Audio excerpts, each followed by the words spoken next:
Kawasaki ZX 4RR, motor 4 silinder 400 cc dengan horsepower hampir 80 horsepower yang baru diluncurkan pihak Kawasaki Indonesia. Kita akan bahas dari berbagai aspek, baik kekurangan, kelebihan, keunggulan, dan minusnya apa. Dan menurut saya pribadi banyak minusnya. Penasaran? Simak aja Gan sampai tamat ya Gan, biar nggak salah paham.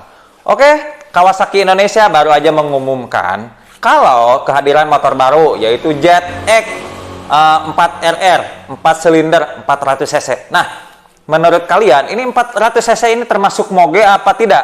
Ada yang bilang 400 cc udah termasuk moge, ada yang bilang belum. Tapi mungkin menurut saya pribadi 400 cc 4 silinder udah termasuk kategori moge, tapi moge ini entry level ya, atau moge awal lah, atau moge transisi lah. Karena si kelas 400 cc itu sebetulnya mengisi ceruk segmen antara kelas 250 cc dengan 600 cc. Bahkan kita akan bandingkan juga dengan motor lain, terutama yang 600 cc Gan. Oke, ini dia Gan ya.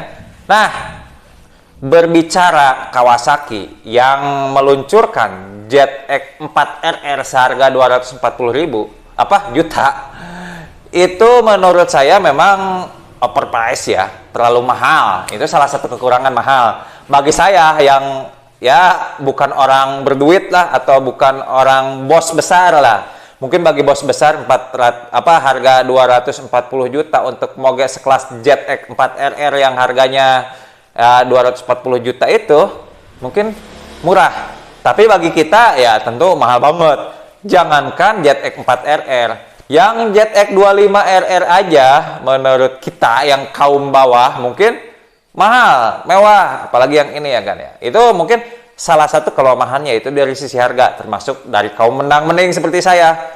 Kelemahannya mahal. Nanti dibahas juga kelebihannya ya. Nah, mahal karena kenapa? Karena ini kan impor dari Thailand didatangkan ke Indonesia, nggak diproduksi oleh Kawasaki Indonesia.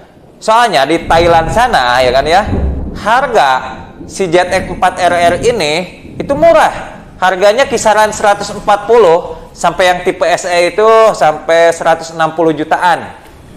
Jauh ya dengan ketika didatangkan impor ke Indonesia, ya wajar lah. Mungkin pihak Kawasaki Indonesia bisa memikirkan agar harganya lebih murah. Bisa dirakit di Indonesia harganya lebih murah ya, bisa sama dengan Thailand ya. 140 sampai 160 kalau bisa sama dengan Thailand, mungkin itu masih bisa masuk di akal ya kan ya. Nah, yang kedua kelemahannya yaitu modelnya. Modelnya mencaplok dari ZX 25RR. Hampir sama, ya beda-beda tipis ya. Sebetulnya dalam industri otomotif, terutama sepeda motor, dengan model yang sama itu bukan suatu hal yang asing atau yang aneh. Contoh misalnya CBR ya, CBR yang 150 dengan CBR 250 itu sama ya. Terus misalnya dulu juga yang motor 4 tak 2 tak kayak Tornado dengan Shogun Kebo kan bodinya sama. Kayak F1ZR dengan Pega bodinya sama ya, termasuk motor yang beda cc. Seperti tadi contoh CBR 150 dengan CBR 250 sama. Udah nggak asing ya kan ya. Termasuk ini ZX 25 itu hampir-hampir secara body ya, secara tampilan selewat. Meskipun nggak 100% sama, tetap ada beberapa beda lah, tapi secara selewat sama. Ya, jadi kelemahannya itu modelnya sama dengan 250 cc. Tapi itu kembali ke selera ya kan ya. Itu memang udah keputusan dari Kawasaki. Itu modelnya sama meskipun fiturnya juga banyak ya dari si ZX 4RR ini, seperti preload bisa di setel, preloadnya ya, terus double disc brake depan ya. Jadi itu memang fiturnya banyak, terus suspensi yang rolling atau apalah bagian belakangnya speknya mantap. Yang jelas keunggulannya tenaganya besar. Ada yang klaim ini 77, ada yang klaim 80. Mungkin 80 ketika rem air aktif ya, ketika rem air itu yang di depan fairing, di depan untuk memasukkan udara ke saluran masuk ya kan. Itu tentu menambah horsepower ya kan ya. Ya katakanlah kita main di 80 horsepower, antara 77 sampai 80 horsepower. Itu sungguh sangat besar ya kan ya. Jadi sebetulnya pakai ZX keunggulannya itu tinggal pakai jaket, pakai helm, nggak usah ngoprek-ngoprek mesin, udah kenceng. Itu ya menurut saya pribadi. Bahkan tenaganya ini keunggulannya lebih besar daripada R7. R7 itu ya hampir 700 cc, 2 silinder, tenaganya masih besar ini.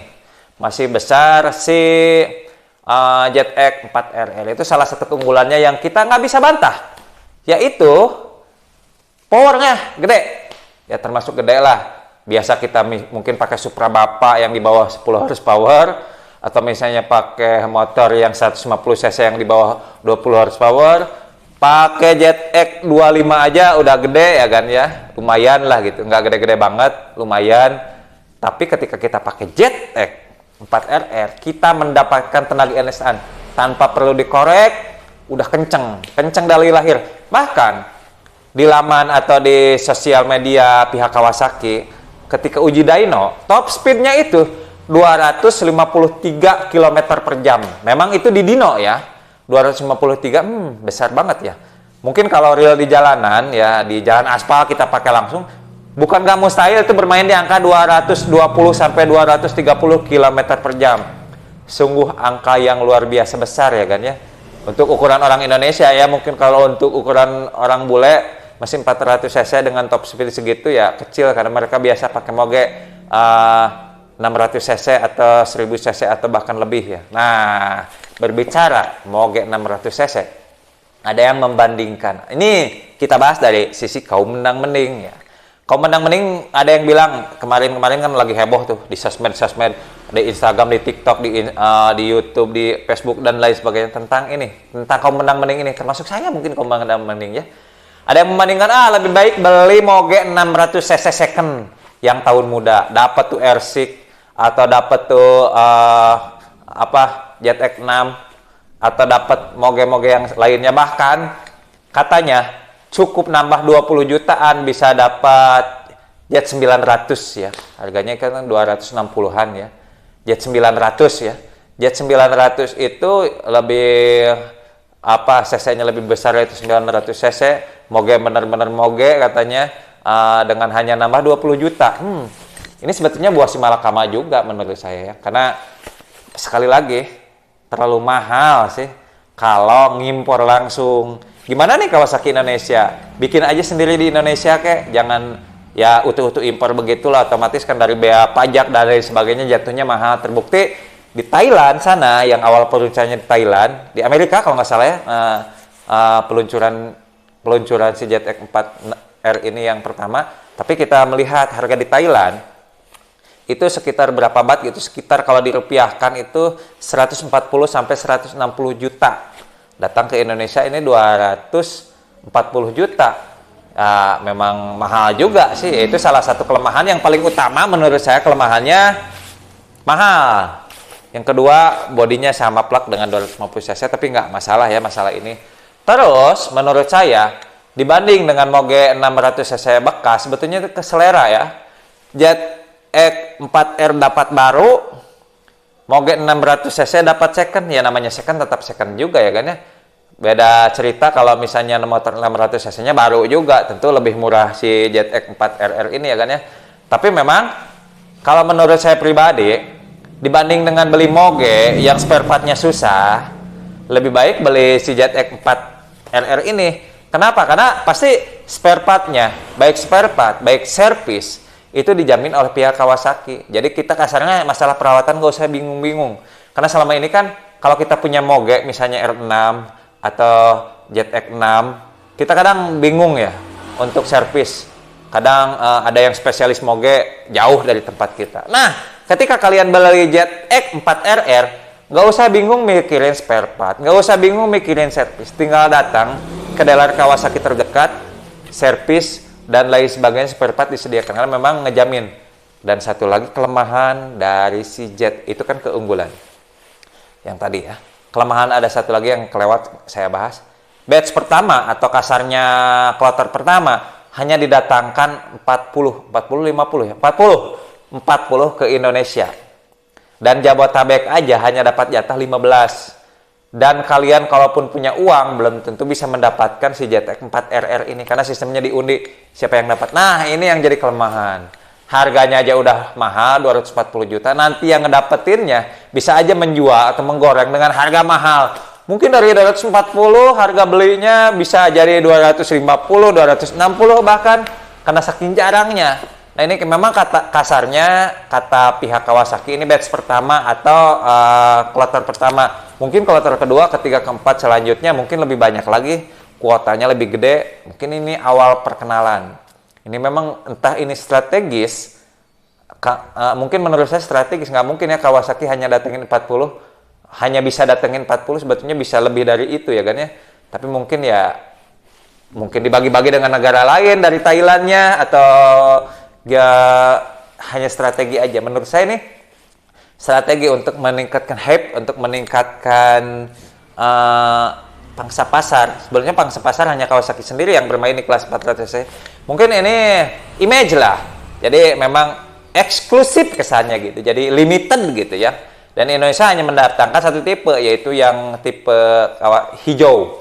Nggak ada warna lain. Kalau di Thailand kan dua tipe warna, dua tipe, yang tipe standar dengan SE dengan dua warna ya kan. Indonesia cuma satu. 240 juta. 239,9 ya. Nah, jadi menurut kalian ZX 4RR ini layak dimiliki atau tidak? Silahkan tinggalkan di kolom komentar. Atau ZX 4RR ini moge atau bukan sih?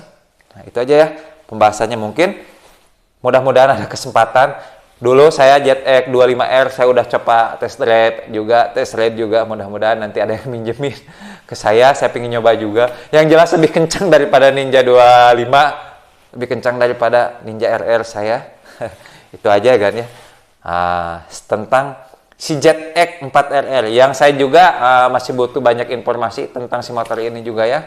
Mungkin di lain video kita bahas juga, kita test drive juga. Siapa tahu di daerah saya Tasikmalaya ada Kawasaki Pratama sebagai dealer resmi di Tasik, bisa ngadain unit test drive. Saya yang pingin nyoba juga ya kan ya. Nanti impresinya seperti apa ya.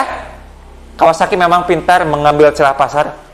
Pabrikan lain belum bermain di kelas ini, Kawasaki udah main. Bahkan kelas 254 silinder aja kompetitor belum bermain, Kawasaki sudah bermain. Mungkin ini strategi dari pihak Kawasaki ya kan ya. Jadi nggak mau bermain di segmen yang sama dengan kompetitor.